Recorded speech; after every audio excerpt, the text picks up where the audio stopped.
কুড়িগ্রামের একটা ছেলে মোবাইল বাইরে ঝুলায়, ইন্টারনেট নাই, কাজ করতেছে, ও ইনকাম করতেছে, তা নিজ নিজ জায়গা থেকে নিজেদেরকে পরিবর্তন করছে। তা এটা একটা অদৃশ্য বিপ্লব ঘটেছে।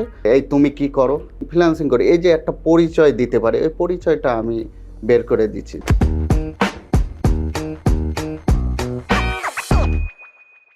এবং আপনার গল্পের পরে তো অনেকে বেশি অনুপ্রাণিত হয়েছেন। হ্যাঁ, গল্পের পরে হয় কি, মানে যে এটার একটা আগ্রহ থাকে যে এই যে একটা পেশা ফ্রিল্যান্সিং, এটা নিয়ে উপন্যাস হইতে পারে। হ্যাঁ, এটা মানুষের কাছে নতুন। সেটা পড়ার তারপর পরে এর জানে। কারণে তো সরকারের অনেক পলিসিও পরিবর্তন হয়েছে। হ্যাঁ, অনেক পলিসি পরিবর্তন করেছে, অনেক ওরা একটা স্বীকৃতিও পাইছে, যেটা হলো ফ্রিল্যান্সিং কার্ড। হ্যাঁ, এই কিছুদিন আগে প্রধানমন্ত্রী আবার ঘোষণা দিয়েছে 2 লাখ ফ্রিল্যান্সার কার্ড বিতরণ করবে। তাই এটা পরিবর্তন তো একবারে আসে না, আস্তে আস্তে এবং আসে। আরেকটা সবচেয়ে মজার ব্যাপার, যেটা আসলে আপনার প্রচ্ছদেও দেখা গেছে অনেক ফ্রিল্যান্সারদের বা এই যে পেশা সংশ্লিষ্ট ব্যক্তিদের তুলে আনেন, এই আইডিয়াটাও কি আপনার? হ্যাঁ, মানে যেহেতু এই সেক্টর নিয়ে কাজ করি, এই সেক্টরের খুঁটিনাটি জানি। আর জানি বলেই এই সেক্টরকে কিভাবে সহজভাবে মানুষের কাছে পৌঁছানো যায়, যাতে একটা গৃহিণী থেকে শুরু করে একটা প্রবীণ পর্যন্ত জিনিসটা বুঝতে পারে সহজভাবে।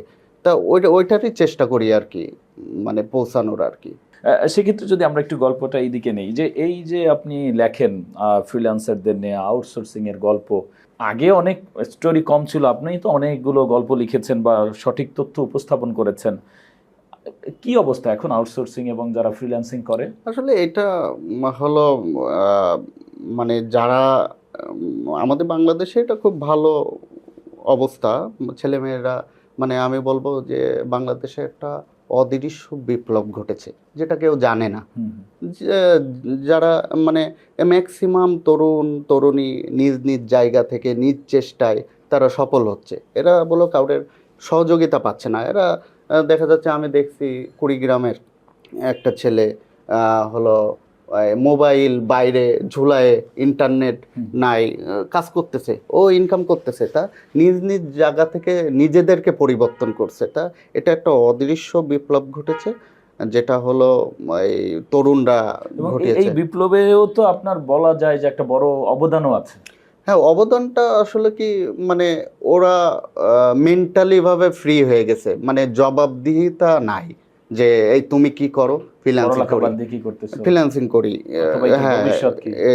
ফ্রিল্যান্সিং করি, এই যে একটা পরিচয় দিতে পারে, এই পরিচয়টা আমি বের করে দিচ্ছি, যে তাদেরকে যাতে হলো কোনো হ্যাসেল না তবে নিতে হয়। সাংবাদিকতা হোক, আমরা সাংবাদিকতায় পরে আসবো, তার আগে যদি একটু এই যে রোমান্টিক উপন্যাস বলি বা গল্প বলি, এই যে তুলে ধরার সময় আসলে অনেকেই তো আমরা এরকম লেখার চেষ্টা করি, অনেকে লেখেনও।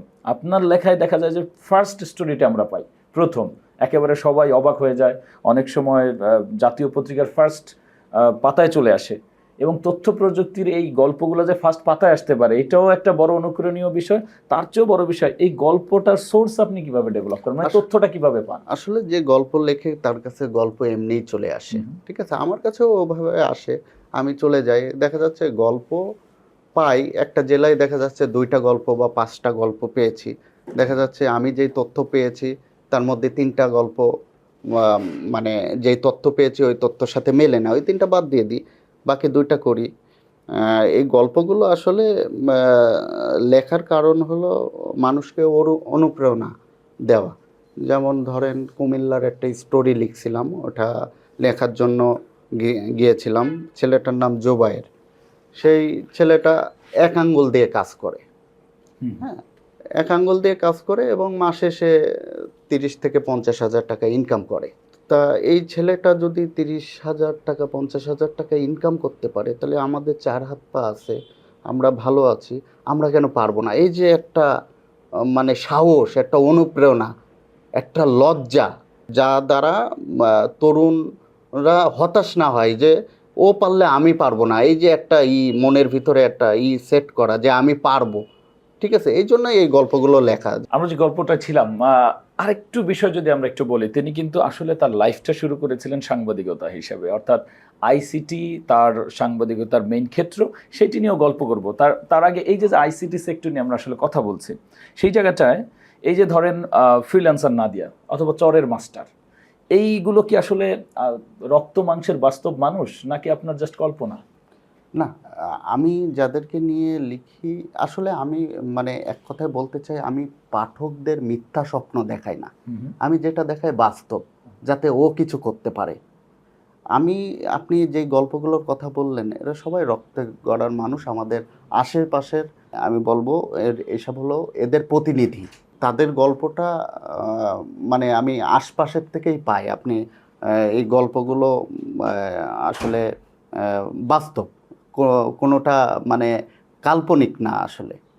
সেক্ষেত্রে এই যে কল্পনায় নিয়ে যাওয়া, কারণ নর্মালি একটা মানুষ সে কাজ করছে এবং এই পেশাগুলো তো পরিচিতও না, এই সাহসটা, অথবা আমরা যদি আরেকটু অন্যভাবে বলি যে একজন আইসিটি জার্নালিস্ট হিসেবে উপন্যাস লিখবেন এবং এই তাদের নিয়ে, এই ভূতটা মাথায় আসলো কিভাবে? আসলে কারণ এই ট্রেন্ডটা তো আপনার নতুন একেবারেই। হ্যাঁ, আমি আসলে দেখলাম যে তথ্য প্রযুক্তি সাংবাদিকতা করতে এসে দেখলাম যে এই সেক্টরের মানুষ অনেক কিছু জানে না, অনেক অজানা তথ্য, মানে তাদের কাছে অনেক কিছুই অজানা।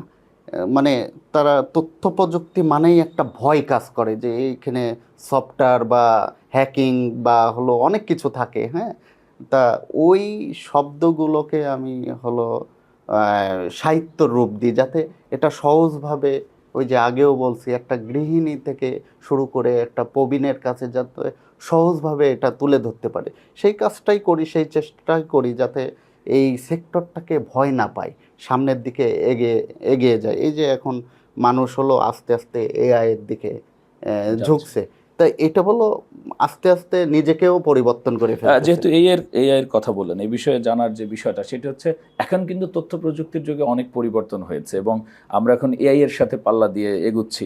সেই ক্ষেত্রে আগের সময়ের যে সাংবাদিকতা বা হচ্ছে লেখালেখি, অথবা এখনকার এআই এর যুগের যে পরিবর্তনটা, এটার সাথে কথা সাহিত্যের পরিবর্তনটা কতটা খাপ খাওয়ানো গেছে বলে মনে করেন?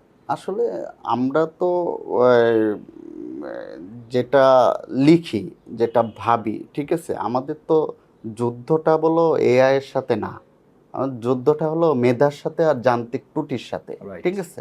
আমরা এআই এর কাছ থেকে সহযোগিতা নিব, কিন্তু আমরা নিজেদের আবেগ দিয়ে সেটাকে হলো উপস্থাপন করব। তা সামনের দিনগুলোতে আমরা মানে আমাদের এই মানে আমরা এআই এর সাথে যুদ্ধ, এটা না, আমরা এআই কে আমরা মানে সব আইটি কে আমরা স্বাগত জানাবো, সাথে কিন্তু নিয়েই যুদ্ধটা আমরা হবে চলবো, মেধার সাথে। কিন্তু আমাদের আবেগ বিবেক সব আমাদের ভিতরেই রাখতে হবে। এবং ওগুলো কাজ করাতে হবে।